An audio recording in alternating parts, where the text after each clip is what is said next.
সারা ভারতবর্ষ এবং আপামর বাংলার মানুষের কাছে তাদের সবার হৃদয়ে রবীন্দ্রনাথ, চেতনাতে নজরুল। তাই আজ রবীন্দ্রনাথ এবং নজরুল ইসলামের জন্ম জয়ন্তী উপলক্ষে আমরা সমবেত হয়েছি। আমরা আমাদের আজকের অনুষ্ঠান শুরু করব একটি সঙ্গীতের মধ্য দিয়ে। উদ্বোধনী সঙ্গীত গাইবেন আমাদের সমিতির বিশিষ্ট সদস্যা শ্রীমতী সুরিতা রায়। তাকে আমি আহ্বান করব তার সঙ্গীত পরিবেশনের জন্য।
মনে করি ওমনি সুরে গাই, কণ্ঠে আমার সুর খুঁজে না পাই।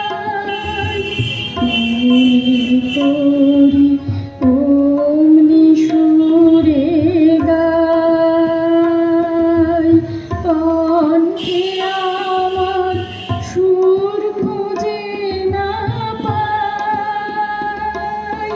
কইতে কে যাই, কইতে কথা বাঁধে, হার মেনে যে পরাণ আমার কাঁদে। কইতে কি চাই, কইতে কথা বাঁধে, হার মেনে যে পরাণ আমার কাঁদে। আমায় তুমি ফেলেছ কোন ফাঁদে, চৌদিকে মোর সুরের জ্বালবনি তুমি কেমন করে গান করো হে গুণী। আমি অবাক হয়ে শুনি, কেবল শুনি তুমি কেমন করে গান করো হে গুণী।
শান্ত হয়ে কাঁদলে কেমন ব্যথার দিন বোঝে, শান্ত হয়ে কাঁদলে কেমন ব্যথার দিন বোঝে, চিন্ময় শিব শম্ভু হের, চিন্ময় শিব শম্ভু হের, চরণ তলে শরণ নাথ, হৃদয়ে তুই বসলে কি মা, হৃদয়ে তুই বসলে কি মা।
Thank you.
কিছু আছে সকলে থাকিয়া ভুবন ছাপিয়া জীবন ব্যাপিয়া দাঁড়াও হে দাঁড়াও যেখানে বিরোধী দিয়া তোমার জাগিয়া একলা জাগে দাঁড়াও আমার আখির আগে দাঁড়াও আমার আখির আগে তোমার দৃষ্টি হৃদয়ে লাগে দাঁড়াও আমার আখির আগে দাঁড়াও আমার আখির আগে।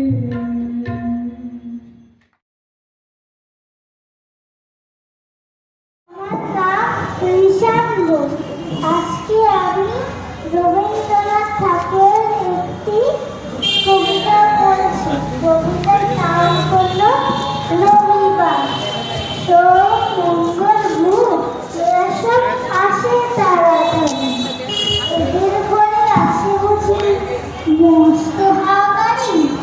রবিবার সে কেন মাঠে এমন দেরি করে, ধীরে ধীরে পৌঁছাচ্ছে সকল বাড়ির উপরে। আকাশ পারে তার বাড়িতে দূর মিশে মারছে, সে বুঝি না তোমার গরিব ঘরের মেয়ে।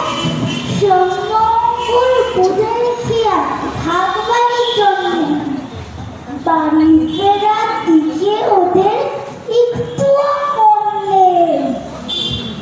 রবিবার সে চেয়েছে এমন ভীষণ তাড়া করে, ঘন্টাগুলো বাজায় যেন ৮ ঘন্টার পরে।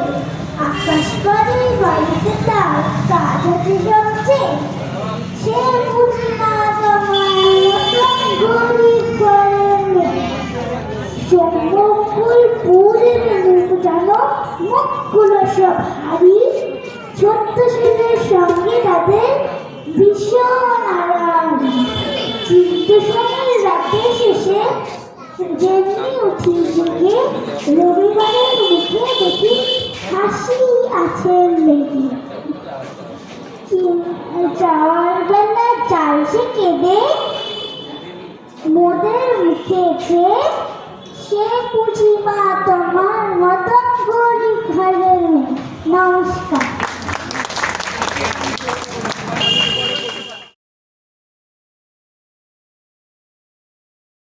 করতে চলেছি আমরা এখন, কারণ দেখুন এখানে সব স্কুলের বাচ্চা বেশিরভাগই স্কুলে পড়ে। আমরা চেষ্টা করছি, কারণ অনেক শিল্পী বসে আছেন, আমরা দেরি করবো না, আমরা ২-৩টে হয়তো ৪টে গান শেষ করেই আমরা আপনাদের থেকে বিদায় নেব। প্রথম গান অবশ্যই রবীন্দ্রনাথের দিয়ে শুরু করছি। বাজি শোনাচ্ছে আমার ছাত্রী পার্বতী।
চর্চা কেন্দ্র দমদম আয়োজিত এই রবীন্দ্র নজরুল সন্ধ্যায় আপনারা যারা এসছেন সকলকে অভিনন্দন জানাচ্ছি। এই মহান মানুষদের জীবন চর্চা এবং বর্তমান সময়ের প্রাসঙ্গিকতা এইটার ওপর ভিত্তি করে আমরা ছোট্ট একটা আলোচনা সভার একটা জায়গা আমরা করেছি। আপনারা জানেন রবীন্দ্র নজরুল অনুষ্ঠানে মূলত গান বাজনা আবৃত্তি কবিতা পাঠ নাচ সমস্ত কিছু অনুষ্ঠানের মতো করে হয়, কিন্তু মনীষী চর্চা কেন্দ্রের প্রেক্ষিতটা যেহেতু আমরা মনে করি এই বড় মানুষদের জীবন চর্চা করা প্রয়োজন, সেই জায়গা থেকেই আমরা এই আলোচনার জায়গাটা রেখেছি। আমরা আমাদের মূল আলোচক শ্রী বনমালী পণ্ডা, আমাদের কমিটির উপদেষ্টা, তার কাছ থেকে আমরা মূল আলোচনা শুনব। আর আমাদের উপস্থিত হয়েছেন অমিতাভ দাস, উনি এখানে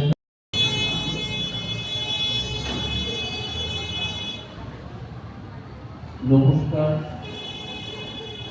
শুভ সন্ধ্যা। মনীষী চর্চা কেন্দ্র পরিচালিত রবীন্দ্রনাথ এবং নজরুল জন্মজয়ন্তীতে আমরা সবাই উপস্থিত হয়েছি। আমরা জানি যে কবিগুরু রবীন্দ্রনাথ এবং বিদ্রোহী কবি নজরুল ইসলাম বাংলা সাহিত্যের দিক নির্দেশক, অনন্য কবি, অমর প্রাণ। তাদের সম্পর্কে কথা বলতে গেলে শ্রদ্ধায় মাথা নত হয়ে যায়। বাংলা সাহিত্যকে এরা বিশ্বের দরবারে প্রতিষ্ঠা করেছে। দুজনেই ভিন্নধর্মী পারিবারিক পরিবর্তন থেকে বড় হয়েছে। একজন ঠাকুর পরিবারের বনেদি পরিবার, অভিজাত পরিবার, সেখান থেকে তার জন্ম হয় সেখানে। আর নজরুল ইসলাম চুরুলিয়া বর্ধমান জেলার অন্তর্গত একটা প্রত্যন্ত গ্রামে একটা ইসলাম পরিবারে তিনি জন্মগ্রহণ করেন। দুজনের বেড়ে ওঠা যার জন্যে দুরকম ভাবে, কিন্তু তা সত্ত্বেও দুজনের ভাবধারা, আদর্শ, মানবতাবাদ যেন এক হয়ে গেছে। আমাদের হৃদয়ে রবীন্দ্রনাথ, চেতনায় নজরুল ইসলাম।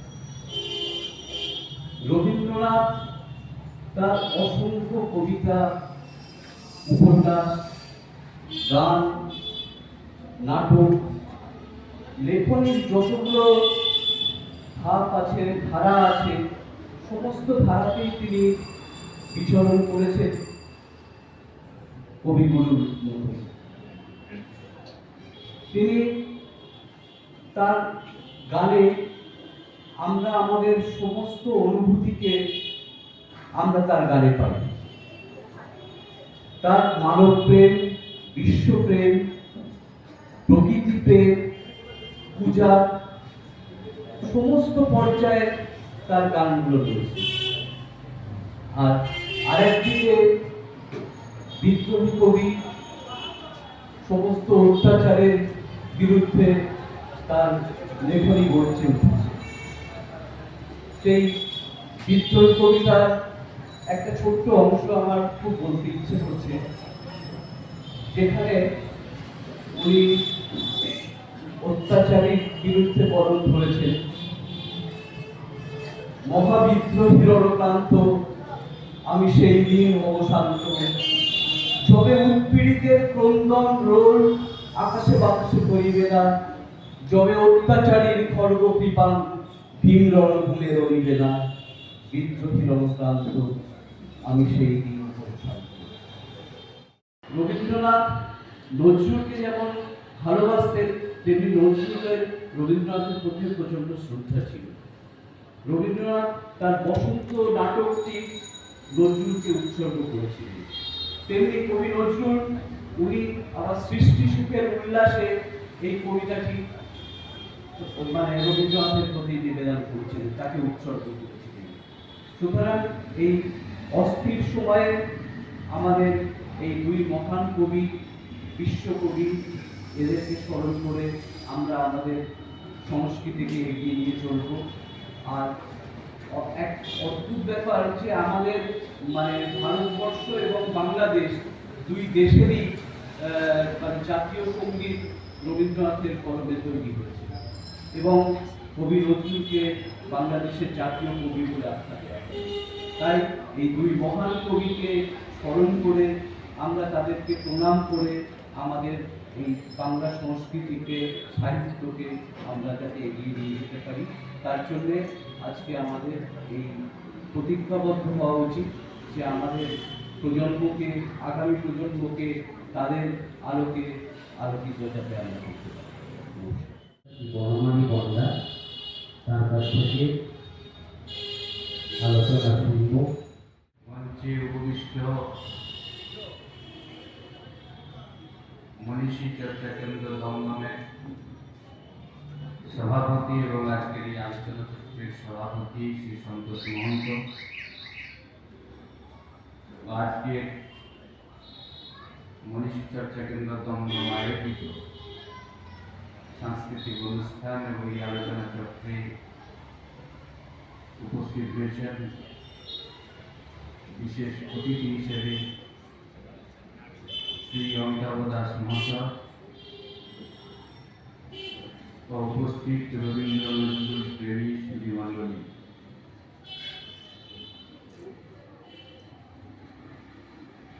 রবীন্দ্রনাথ এবং নজরুল ইসলাম ভারতবর্ষের এই দুই মহান সন্তান।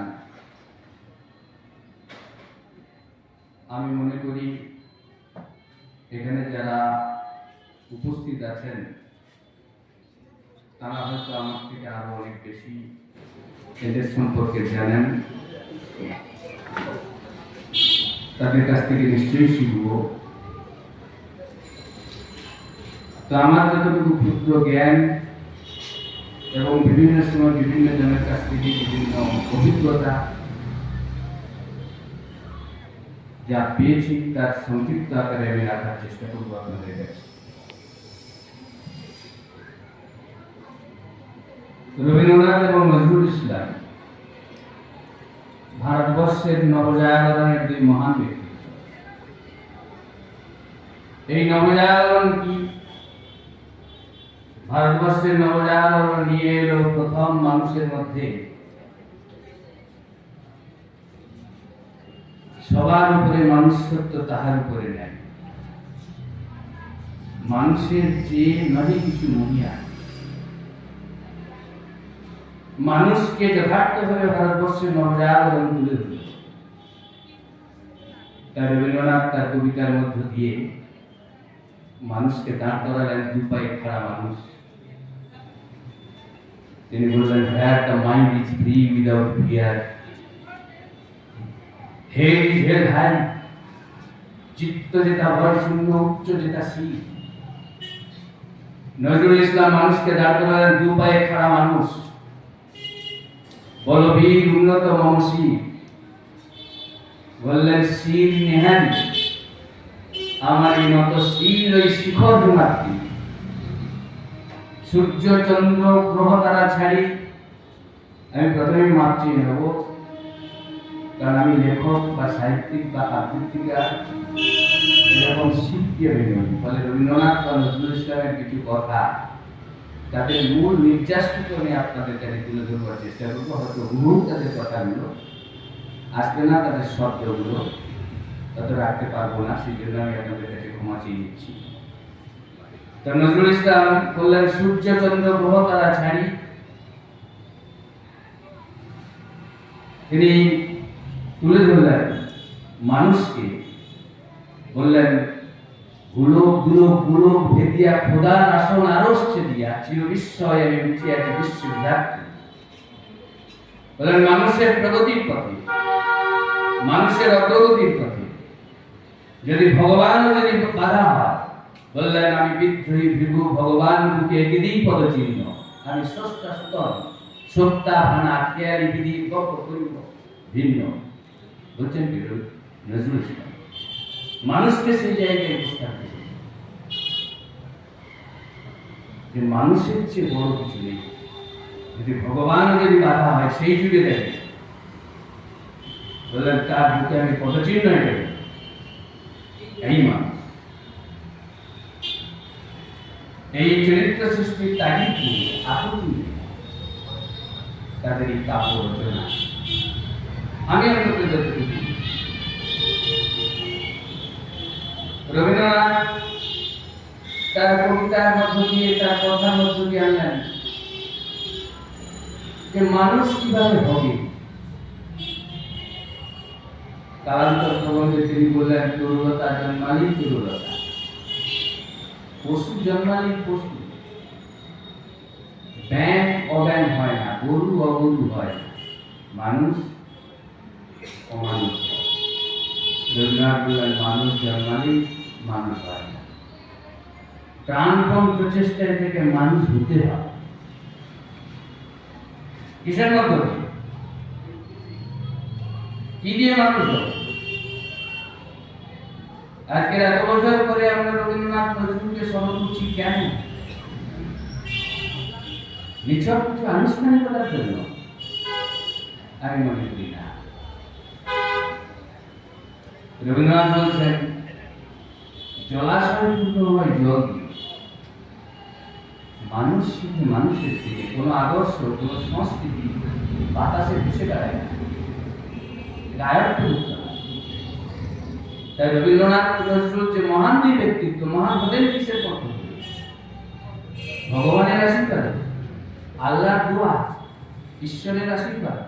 আমি মনে করি না। আমি মনে করি যত বড় মানুষ যাদের ছবি আমরা টানিয়ে রেখি বাড়িতে, শ্রদ্ধা করি, শ্রদ্ধায় মাথাটা নত করি, আধুনিক ফ্লেক্সে বড় বড় তাদের কাটাউট, তাদের ছবি শোভিত হয়, রাস্তার মোড়ে মোড়ে রবীন্দ্র আবহাওয়া, রবীন্দ্র সঙ্গীত বাজছে স্টেশনে, বিভিন্ন জায়গায়। কিসের দ্বারা তারা বড় হয়েছেন? তারা মহামানব কেন? বেশিরভাগ ক্ষেত্রে অন্তত আমার যতটুকু অভিজ্ঞতা, একমত হবেন কিনা আমি জানি না, রবীন্দ্রনাথ নজরুলের গলায় হয়তো দামি মালা পড়ছে, সাইরেন ফোকা গাড়ি ছুটছে, কিন্তু রবীন্দ্রনাথ নজরুলের শ্রদ্ধাটা ঠিক জমিদার বাড়ির পুজোর মতো হয়ে যাচ্ছে। আবার এক ধরনের শ্রদ্ধা থাকে, গ্রাম্যবধূ ছিন্ন বস্ত্র পরে স্নান করবার পর যখন সন্ধ্যেবেলা তুলসী তলায় প্রদীপটা জ্বালায়, তার মধ্যে ভক্তি থাকে, অন্তরের অন্তঃস্থল থেকে শ্রদ্ধা থাকে। আমি যখন স্কুল ছাত্র ছিলাম ছোটবেলা, আমাদের মনে আছে 25শে বৈশাখ, তার আগের দিন মাস্টারমশাই ডেকেছেন যে স্কুলে এসে ছবিতে ফুল দিতে হবে। স্নান করে সকালবেলা পরিষ্কার জামা কাপড় পরে সকালবেলা ওই কোন রকম পাড়ায় যে রাস্তাঘাটে যে ফুল গাছ হয়, সেই ফুল থেকে কিছু ফুল তুলে নিয়ে গিয়ে, প্রভাতী ফুল নিয়ে গিয়ে রবীন্দ্রনাথের ছবি পাদদেশে তখন নিবেদন করতাম। সেখানে ছিল আবেগ, প্রাণ ছিল। আজকের অনেক ঢাকঢোল পিটিয়ে সভা হয়, কিন্তু মর্মস্পর্শী আবেদন পাওয়া যায় না।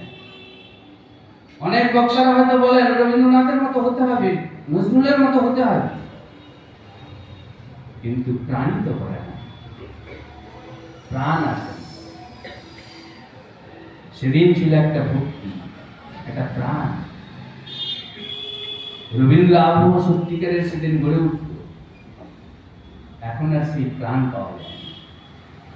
তাই তো আক্ষেপের সুরে নজরুল ইসলাম তার জীবদ্দশাতেই বলেছিলেন, যেদিন আমি দূর তারার দেশে চলে যাব, হয়তো বা তারপর বড় বড় সভা হবে, বিদ্রোহী কবি বিশেষণের পর বিশেষণ, বক্তার পর বক্তা থাপ্পড় মেরে টেবিল ভেঙে ফেলবে। তারপরে আক্ষেপের সঙ্গে দুঃখের সঙ্গে চোখের জল ফেলতে ফেলতে বলছেন, সেই অসুন্দরের শ্রদ্ধা নিবেদনের শ্রাদ্ধ বাসনে বন্ধু তুমি যেন নিও না। যদি পারো চুক্তি করে ঘরে বসে আমার অলিখিত জীবনের কোন একটি কথা স্মরণ করো, কিংবা তোমার আঙিনার চারপাশে পায়ে পেশা ফুল পাও, তাকে বুকে চেপে ধরে বড় বন্ধু তোমায় আমি পেয়েছি। 1976 সালে মারা গেছেন। এ বছরটা চলছে তার হচ্ছে প্রয়াণের অর্ধশতবার্ষিকী নজরুল ইসলামের। কিন্তু আমরা কবিকে হারিয়েছি তার আরো 34 বছর আগে 1942 সালে। আর আসন্ন যে জুলাই মাসটা অত্যন্ত বেদনা, অত্যন্ত দুঃখের আমাদের কাছে। এই জুলাই মাসের সর্বশেষ তিনি যখন রেডিওতে গিয়ে তিনি যখন তার সঙ্গীত পরিবেশন করবেন, তিনি লক্ষ্য করলেন জীব অসাড় হয়ে গেছে, জীব নড়ছে না। কবি হয়ে গেলেন নির্বাক। 1942 সালে সেই জুলাই মাসের সেই দিনটি অত্যন্ত পশ্চিমবাংলা তথা ভারতবর্ষের মানুষের কাছে অত্যন্ত মর্মান্তিক বেদনা। কবিতা বাকশক্তি হারালেন। তারপরে 34টা বছর কবির জীবন কেটে গেছে অত্যন্ত অবহেলা। এই দুর্ভাগ্য, এই ভারতবর্ষ তাকে যথার্থ সম্মান দিতে পারেনি, এই দুঃখের। তাই কবি তার জীবনের শেষ দশায় এসে তিনি লিখলেন, আক্ষেপের সুরে বললেন সেই তার বিখ্যাত কাব্যগ্রন্থ বিষের বাঁশি, যদি বাঁশি আর না বাজে। বললেন, যেদিন আমি আমার এই বাঁশি বিরহ যমুনার বালুচরে ফেলে দিয়ে যাব, কেউ যদি তুলে নিয়ে এসে বাঁশি বাজায়, তবে আমি মনে করবো এই বাঁশি ধন্য হল। আর রবীন্দ্রনাথ বলেছিলেন, আমরা আরম্ভ করি, শেষ করি না। আড়ম্বর করি, অনুষ্ঠান করি না। যাহা অনুষ্ঠান করি তা পালন করি না, যাহা পালন করি তা বিশ্বাস করি না। ভুরি পরিমাণ বাক্য রচনা করতে পারি, কিন্তু 3 পরিমাণ আত্মত্যাগ করতে পারি না। কি দুঃখের সঙ্গে কথাগুলো বুঝছেন। এবং সমগ্র নিষ্ক্রিয় বাঙালির প্রতি ব্যঙ্গ করে তিনি বলেছিলেন, তিনি লিখছেন যে ভদ্রমরা শান্ত অতি, মুখের স্বভাব শিষ্ট অতি, অলস দেহ ক্লিষ্ট গতি, পোষায় এ প্রাণ বোতামটা জামার নিচে, শান্তিতে শয়ান। বাঙালি মায়েদের কাছে আবেদন করে বলেছিলেন সেদিন কবি, বলছেন, 7 কোটি সন্তানের হে মুগ্ধা জননী, রেখেছ বাঙালি করে মানুষ করে, দাও হে গৃহ ছাড়া লক্ষ্মী ছাড়া করে। সমাজের জন্য ছাড়ো এদের, সমাজের মঙ্গল কামনার জন্য তিনি বলছেন, মায়েদের কাছে আবেদন করছেন। তিনি ব্যঙ্গ করে লিখছেন। এবং রবীন্দ্রনাথ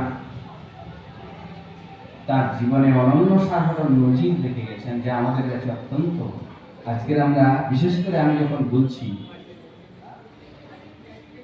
এই নজির আমাদের জীবনে প্রয়োগ করতে হয়, ব্যবহার করতে হয়। আমরা মেনে চলব তো?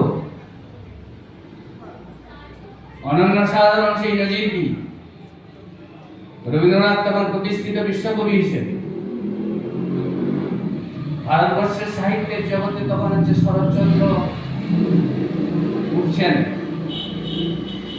শরৎচন্দ্র চট্টোপাধ্যায় এর তখন নাম ডাক হয়নি। তখন রবীন্দ্রনাথ শরৎচন্দ্র চট্টোপাধ্যায়কে ডেকে বলছেন, তুমি বাঙালি সমাজের অন্দরমহলে প্রবেশ করেছ, আমি প্রবেশ করতে পারিনি। আমি বাঙালি সমাজের বাইরের দরজা থেকে উঁকি মেরে চলে এসেছে। কত বড় মহৎ মনের মানুষ হলে তার চেয়ে বয়সে ছোট, সাহিত্যের খ্যাতির দিক দিয়েও ছোট, তিনি শরৎচন্দ্র চট্টোপাধ্যায়কে ভেবে বলছেন। নজরুল ইসলাম যখন ভারতবর্ষের স্বাধীনতা আন্দোলনে যখন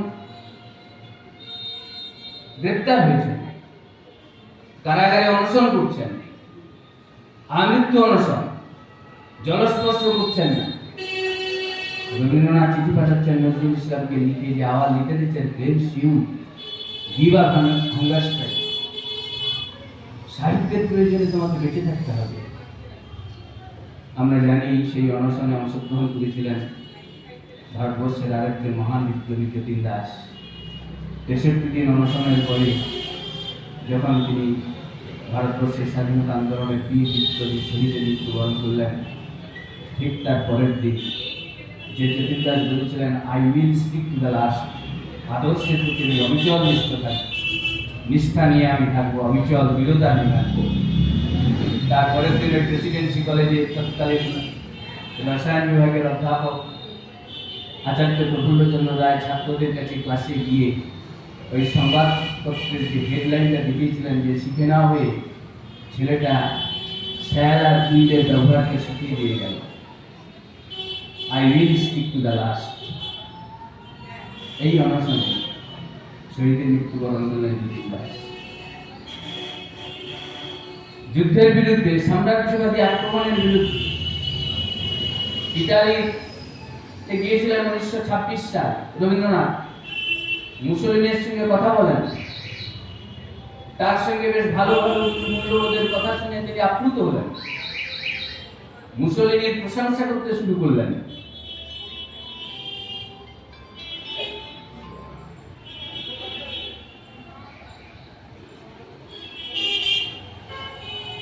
তখন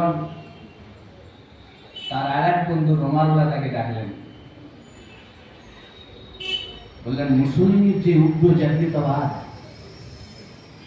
এই আগ্রাসন করবে মানবতার ভিন্নতম শত্রু ফ্যাসিবাদকে নিয়ে আসছে, তুমি তার প্রশংসা করছো। এক মুহূর্ত সময় নেয়নি ভুল স্বীকার করতে রবীন্দ্রনাথ। তিনি বললেন, আমি ভুল করেছি। তাই ইতালি কর্তৃক আবিসনিয়া আক্রমণের সময় তিনি লিখলেন তার এই মহান কবিতা আফ্রিকা। নকশাদের তীক্ষ্ণ এলো মানুষ ধরার ঘর, চিরচিহ্ন দিয়ে গেল তোমার অপমানিত ইতিহাসে। সভ্যের বর্বর লোক নগ্ন করলো নির্লজ্জ মানসতা। তারপরে তিনি বললেন, এসো যুগান্তরের কবি, দাঁড়াবই মা হারা মানুষের দ্বারে, আসন্ন সন্ধ্যার শেষ রশ্মিপাতে সেই হোক তোমার সভ্যতার শেষ পূর্ণবাণী। আবেদন তিনি বলছেন, নাগিনীরা চারিদিকে ফেলিতেছে নিঃশ্বাস, শান্তির ললিত বাণী শুনাইবে ব্যর্থ পরিহাস। বিদায় বেলায় তাই ডাক দিয়ে যাই, দানবের সাথে যুদ্ধের করে প্রস্তুত হতেছে যারা ঘুরে ঘুরে। এটি শুধু আবৃত্তি করবো, ভাব সম্প্রসারণ করবো, জীবনের তাৎপর্য থাকবে না। তৎকালীন ভারতবর্ষে হিন্দু মুসলমান দাঙ্গা সাম্প্রদায়িক সমস্যার বিরুদ্ধে কবি লিখলেন ধর্মভুব কবিতা। ধর্মের দেশে মোহজারে এসে ধরে, অন্ধ সৃজন মানুষে মারে ও মরে, লিখলেন কবি রবীন্দ্রনাথ। নজরুল ইসলামের তো বহু কবিতা রয়েছে। মন্দির মসজিদ প্রবন্ধে তিনি এই ঘটনার তিনি বিরুদ্ধাচারণ করছেন। নজরুল ইসলাম তিনি বলছেন যে মানচিত্রের ভারতবর্ষ আমার নয়, আমার ভারতবর্ষ 33 কোটি বুভুক্ষ মানুষের ভারতবর্ষ। হিন্দুর মন্দিরের ভারতবর্ষ নয়, মুসলমানের মসজিদের ভারতবর্ষ নয় আমার সেই ভারতবর্ষ। তাই যে কথাটা বারবার বলছি, আমাকে দিয়ে নিশ্চয়ই শুরু করতে হবে যে যথার্থভাবে রবীন্দ্রনাথ এবং নজরুলকে যদি যথার্থ অন্তরের অন্তঃস্থল থেকে শ্রদ্ধা জানাতে হয়, তারা যে আকুতি আবেদন রেখে গেছেন, তাকে আমরা জীবনের পাথেয় হিসেবে যদি না গ্রহণ করতে পারি, তাকে যদি শুধুমাত্র সঙ্গীত আবৃত্তি এর মধ্যেই যদি সীমাবদ্ধ রেখে দিই, তাহলে গড্ডালিকা প্রবাহী স্রোতে গা ভাসানোই হবে। মনীষী চর্চা কেন্দ্র দমদম নিশ্চয়ই যথার্থ চর্চার উদ্দেশ্য নিয়ে রবীন্দ্রনাথ এবং নজরুল ইসলামের এই জন্মজয়ন্তী পালিত হচ্ছে এবং আগামীকাল 11ই জ্যৈষ্ঠ নজরুল ইসলামের জন্মদিন, নিশ্চয়ই তারা পালন করবে। এই প্রত্যাশা রেখে আমি আমার সংক্ষিপ্ত বক্তব্য এখানে শেষ করছি। ধন্যবাদ, নমস্কার।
নমস্কার।